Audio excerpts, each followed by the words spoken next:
네, 다 같이 인사 한번 했으면 좋겠습니다. 앞뒤 좌우를 보시고 내일도 뵙겠습니다. 이렇게 인사하시겠습니다. 내일도 뵙겠습니다. 네, 아침에도 뵙고 또 저녁에도 뵈니까 참 좋은 것 같습니다. 네, 새벽과 저녁에도 교회를 사모하시고 또 함께 하시는 그러한 마음이 있는 성도 여러분들에게 은혜가 있기를 간절히 소망합니다. 오늘 제목을 보시고 몇몇 분들께서는 이런 생각하셨을 것 같습니다. 이거 오타 아닌가? 장래 희망을 잘못 적은 것 같은데 이런 생각하셨을 것 같습니다. 그런데 오타는 아니고 제목 그대로 장래 희망이 맞습니다. 제가 운동을 보통 할 때 이어폰을 끼고 운동을 하게 되는데 그때 보통 설교를 듣거나 또 음악을 듣거나 그런 것을 제가 자주 하는데 우연찮게 유튜브를 보다가 한 음악을 제가 들었습니다. 그 노래 제목이 장래 희망이었습니다. 가수 이름이 이찬혁이라고 악뮤라고 하는 그 K-팝 스타를 통해서 데뷔한 그 가수의 노래인데 아마 많은 분들이 알고 계실 것으로 조금은 기억하는 게 그분들의 부모님께서 또 선교사로 그렇게 알려져 있기 때문에 또 몇몇 분들께서는 또 아시지 않을까 그렇게 생각을 합니다. 그런 가운데 오늘 이 제목에 또 설교 제목에 이 노래 제목이 장래 희망은 이 이찬혁이라는 이 사람이 이 군이 작곡을 한 곡인데 제가 설교할 때 한 번도 이렇게 뭐 이렇게 PPT나 이런 걸 활용 잘 안 하거든요. 근데 오늘은 조금 활용을 하도록 하겠습니다. 그래서 한 번은 조금은 가사도 좀 보고 좀 한 번은 좀 들어보려고 합니다. 그래서 먼저 PPT를 한번 띄워주시면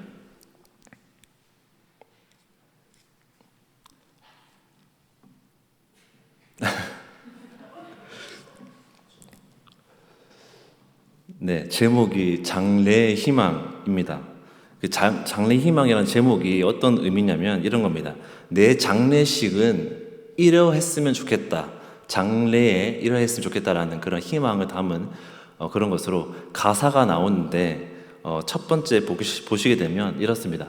아는 얼굴 다 모였네 여기에 한 공간에 다 있는 게 신기해. 모르는 사람이 계속 우는데 누군지 기억이 안 나 미안해. 지금 자신이 죽은 상태를 지금 장례식을 상상을 지금 하고 있는 겁니다. 장례식에 많은 사람들이 모였고 이게 너무나 신기한데 그런데 그 가운데 우는 사람도 있네 이렇게 가사가 진행이 되고 그 다음 보시게 되면 종종 상상했던 내 장례식엔 축하와 환호성 또 박수갈채가 있는 파티가 됐으면 했네. 자신이 장례식에는 자신이 상상했던 꿈꿨던 장례식은 슬프고 우울한 그런 장례식이 아니라 박수갈채가 있는 그런 파티가 되었으면 한다는 생각을 꿈꿔왔다는 겁니다. 그런데 그 이유가 무엇이냐면 난 천국에 있기 때문에 이렇게 이야기하고 있다는 겁니다. 난 천국에 있기 때문에 죽음은 끝이 아니고 슬픈 게 아니고 천국에 가는 것이기 때문에 그래서 좋은 곳에 가는 거기 때문에 파티가 되었으면 좋겠다라는 그러한 내용의 가사가 이어지고 계속해서 좀 더 보시게 되면 이런 상황입니다. 오자마자 내 몸집에 서너 배 커다란 사자와 친구를 먹었네. 천국에 갔더니 천국이란 곳에서 사자와 친구가 되었다는 겁니다. 어떻게 보면은 예수님을 상징하는 것일 수도 있을 것 같은데 천국은 어떻습니까? 악이 없고 해가 없고 평화롭고 안전한 그런 것을 나타내 주는 것을 상징하는 가사로 보여질 것 같습니다. 그리고 땅 위의 단어들로는 표현 못해 사진을 못 보내는 게 아쉽네. 천국에 가보니까 너무나 좋다는 겁니다. 그래서 알려주고 싶은데 빨리 사람들에게 보내고 싶은데 보낼 방법이 없어서 너무나 아쉽다라는 겁니다. 그런 가운데 이곳에서 천국에 가보니까 발견한 것이 있는데 그것이 무엇이냐면 모두 여기서 다시 볼 것이라는 것을 나는 확신한다라는 겁니다. 그리고 후렴부가 이어지는데 후렴부가 이렇습니다. 할렐루야 꿈의 왕국에 입성한 아들을 위해 할렐루야. 함께 일어나 춤을 추며 뛰며 찬양해. 할렐루야. 꿈의 왕국에 입성한 아들을 위해 할렐루야. 큰 목소리로 기뻐 손뼉 치며 외치세. 이러한 노래 가사인데 제가 설명하니까 너무 부족한 것 같고요. 한 번은 제가 의미를 전달을 드리고 보셔야 갑작스럽게 보시는 거니까 좀 더 와닿을 듯해서 제가 먼저 설명을 드렸습니다. 한 2분 정도 되는데 한번 영상을 잠깐 보시면서 다시 한번 이어가도록 하겠습니다.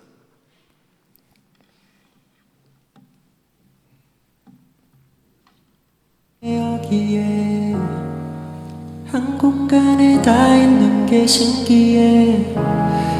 모르는 사람이 계속 오는데 누군지 기억이 안 나. 미안해. 종종 상상했던 내 장례식에 축하와 환호성 또 박수갈채 까있는 파티가 됐으면 했네. 왜냐면 난 천국이기 때문에. 오자마자 내 몸집에 서너 배 커다란 사자와 친구를 먹었네. 땅 위의 단어들로 표현 못해. 사진을 못 보내는 게 아쉽네. 모두 여기서 다시 볼 거라는 확신이 있네.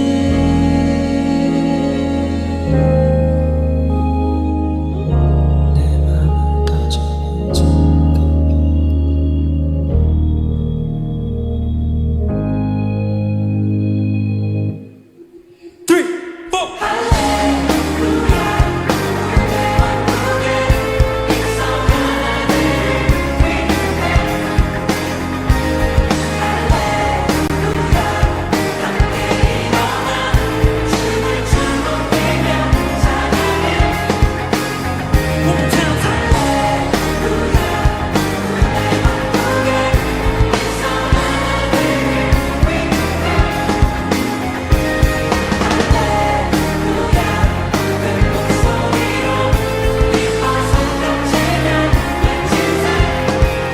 네, 여기까지 하겠습니다.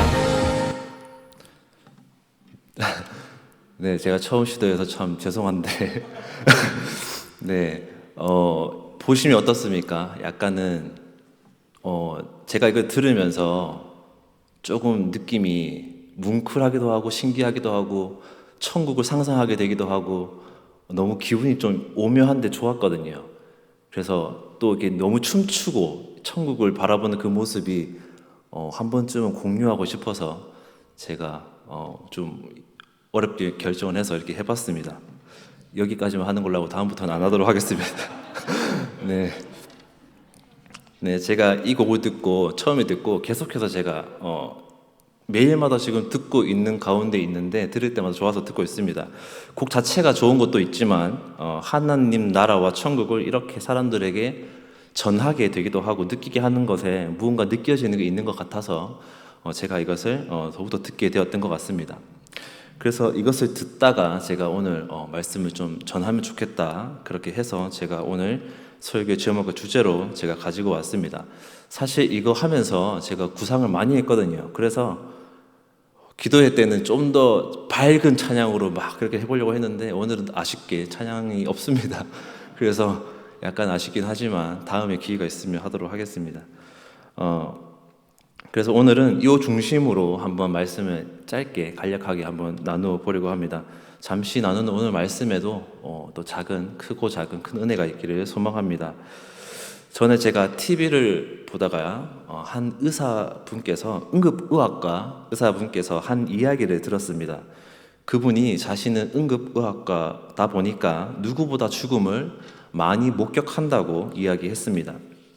그 중에 가장 안타깝게 보시는 사고들이 오토바이를 타고 일어난 그러한 사고, 오토바이를 타고 일어난 사고는 뭘 할 수가 없다고 하시더라고요. 한 번에 많은 부분들이 골절이 되고 다치다 보니까 어떻게 손을 쓸 수가 없어서 참 그것을 보면 너무나 안타깝다라고도 이야기하신 것을 제가 보았고, 그 이외에도 자동차나 여러 사고를 보게 되면 그러한 것을 통해서 수백 번이나 죽음을 맞이하는 그런 모습을 두 눈으로 생생하게 목격을 하게 된다고 하시는데, 그 중에서 한 가지 기억에 남는 죽음이 있었다라고 했습니다. 그것은 한 아빠가 아침에 6살 딸이 감기 기운이 있고 목에 가래 끓는 소리가 나서 아이를 출근길에 빨리 병원에 한번 데려가야겠다 하고 아이를 뒷자리에 태우고 갔다고 합니다. 그래서 병원 앞에 다 도착을 해서 이제 다 왔다 그러고 뒤를 돌아보니까 아이가 숨을 쉬지 않고 생을 마감했다는 것을 목격했다는 겁니다. 그 아버지의 울음소리가 그 의사분의 귀에 또 마음에 너무나 각인이 돼서 그게 죽음 가운데 가장 크게 인식이 되었다라고 합니다. 그래서 그 의사분께서 그런 것을 보면서 죽음에 대해서 많은 것을 고민하게 되었다라고 합니다. 그러면서 이러한 생각을 했다는 겁니다. 죽음은 정말 찰나구나. 나중은 없다. 할 수 있는 것은 지금 다 하자. 이러한 결정을 자신이 내렸다고 합니다. 그래서 그분은 시간이 있을 때마다 시간이 나면 자녀들과 시간을 보내는 거에 모든 것을 다 쏟는다고 이야기를 했습니다. 사람에게 있어서 죽음이란 필연입니다. 그리고 죽음은 평등입니다. 그 누구도 죽음을 피해 갈 수가 없습니다. 죽음은 그 자체가 슬픔이고 단절이며 남는 자에게는 외로움이자 떠나는 자에게는 마지막 순간인 그러한 순간입니다. 하나님을 믿더라도 하나님을 믿지 않더라도 죽음, 이 육체의 죽음은 누구에게나 동일하게 다가오고 직면하게 됩니다. 그런 가운데 그리스도인의 죽음은 분명히 다릅니다. 하나님을 믿지 않는 다른 이들과의 죽음과는 분명하게 다르다는 겁니다. 무엇이 다릅니까? 죽음은 결코 끝으로 끝나는 것이 아니기 때문입니다. 그리스도인의 죽음이란 끝이 아니라 새로운 시작이고 영원한 생명으로 이어지는 출발이라는 것입니다. 육체는 흙으로 돌아가지만 영혼은 하나님 품에 안게 되고 안아있게 되고 그래서 진정한 안식을 누리게 되는 그것을 우리가 알고 우리는 그것을 믿기에 그리스도인에게의 죽음이란 그저 슬퍼하고 좌절할 것이 아니라 기쁨이자 희망이 된다는 것입니다. 그런데 이것을 우리가 알고 있더라도 때론 어떻습니까? 죽음이란 때론 두렵고 무섭고 아픈 질병에만 걸려도 너무나 고통스러워하는 게 인간이고 우리입니다.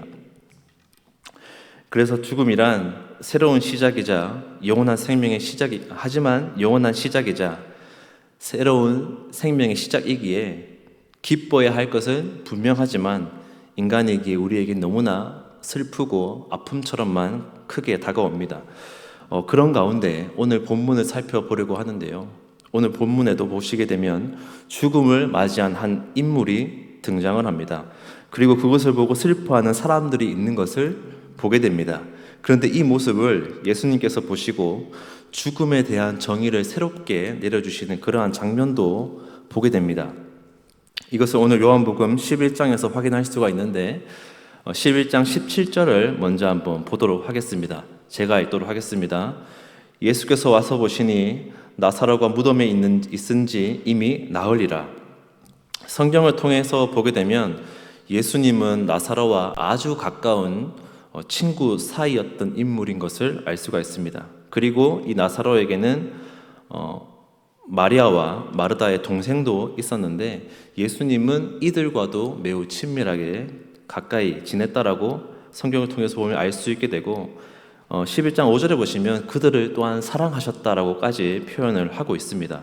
그래서 평소에 매우 각별하고 매우 가까운 사이였다는 것을 알 수가 있는데 그러던 어느 날 이 나사로가 어떻게 된 것입니까? 결국엔 어떻게 됩니까? 죽음을 맞이하게 됩니다. 그런데 그 전의 상황을 한번 돌아보면 어떻습니까? 나사로가 병에 걸리게 되고 침상에 누워있게 되고 이 상황이 심각한 것을 예상하고 마르다와 마리아는 예수님에게 사람을 보내어서 나사로가 지금 병에 걸렸다, 죽을 위기에 처했다 이렇게 전달하게 됩니다.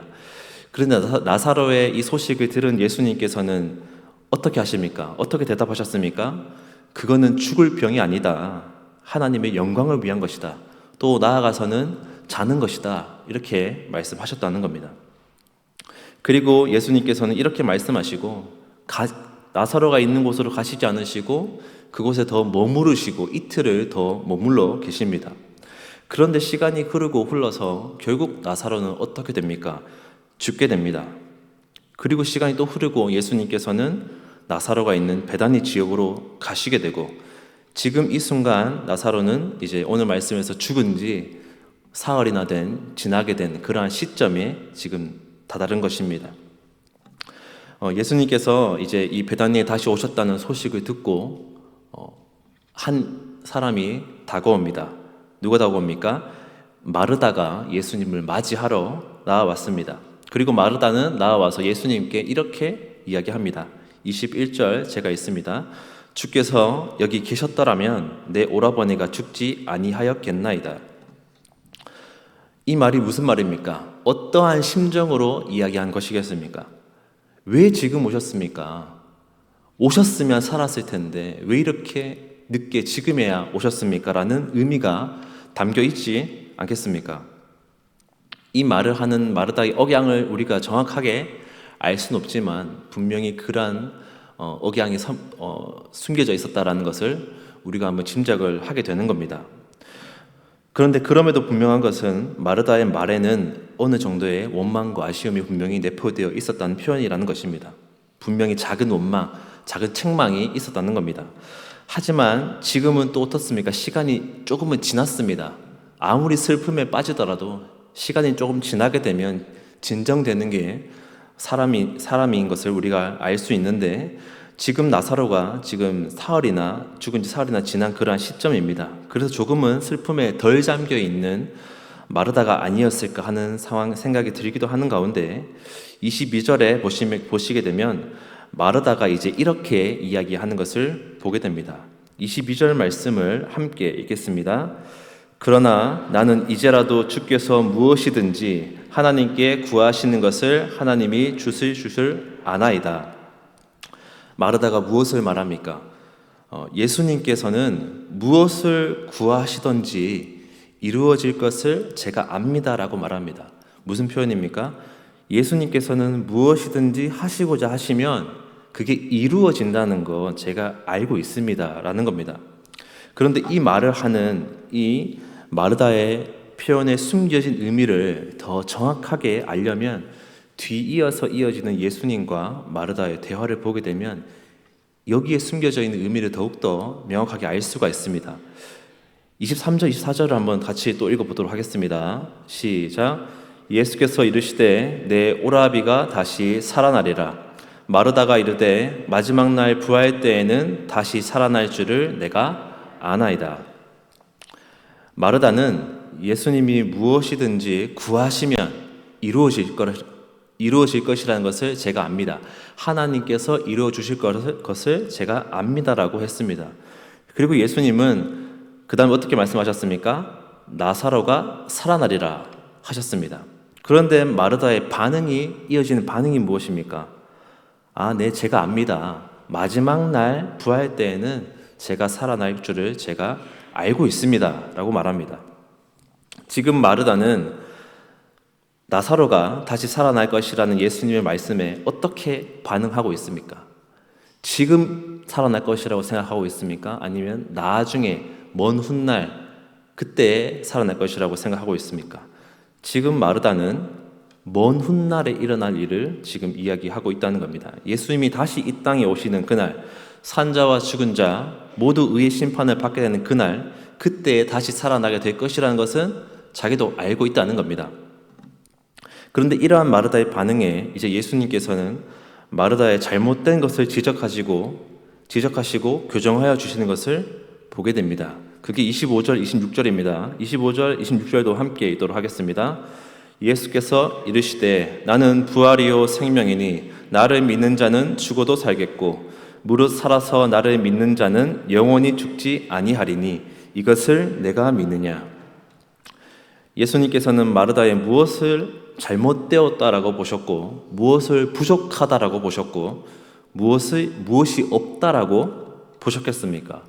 그것은 오늘 말씀을 보게 되면 알 수가 있는데 믿음입니다. 마르다는 어떻게 말했습니까? 22절을 한번 보십시오. 주께서 무엇이든지 하나님께 구하시는 것을 하나님이 주실 줄을 아나이다. 24절에 마지막 날 부활 때에는 다시 살아날 줄을 내가 아나이다. 마르다는 계속해서 무엇을 말하고 있습니까? 내가 안다라고 말합니다. 내가 알고 있습니다라고 말합니다. 그렇게 될 것을 제가 알고는 있습니다라고 말한다는 겁니다.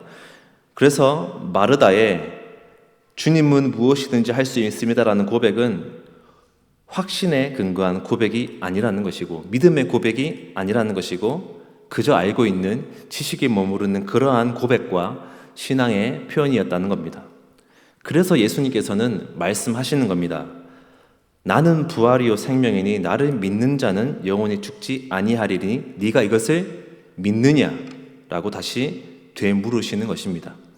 예수님께서는 마르다의 아는 신앙에서 알고 있는 신앙에서 믿음의 신앙으로 믿음의 확신이 있는 신앙으로 예수님은 이렇게 교정시켜 주시고 있는 것입니다.